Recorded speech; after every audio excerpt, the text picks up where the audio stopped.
छौका चकनी धीरे धीरे नाच छौरी उमर छौका चकनी धीरे धीरे नाच ने तो टोली पर बजाय देबोगे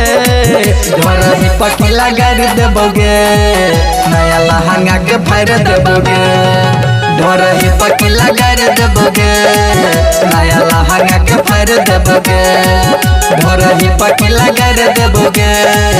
नया लहंगा के फाड़ देबोगे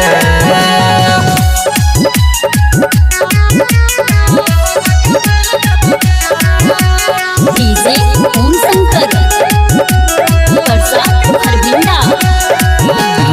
चोली में काटल छो दिल वाला कट गे एना ने कर छोड़ी तू लट लट गे चोली में काटल छो दिल वाला कट गे एना ने कर छोड़ी तू लट लट गे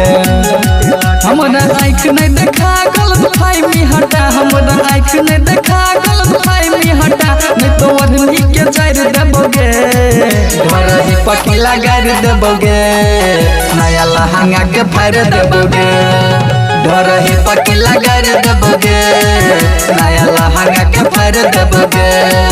ढोरही पकिला गाड़ी देबोगे नया लहंगा के फाड़ देबोगे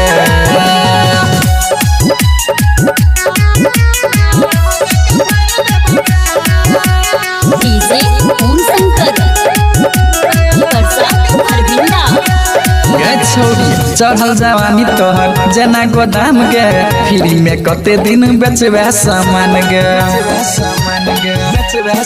सुन चढ़ल जवानी तोहर जना गोदाम गे फ्री में कते दिन बेचबे सामान गे ओम शंकर राजेश राम फारूस के साथ ओम शंकर राजेश राम फारूस के साथ कृष्णा के लेबोगे ढोरही पकिला गाड़ी देबोगे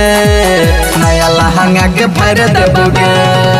ढोरही पकिला गाड़ी देबोगे नया लहंगा के फाड़ देबोगे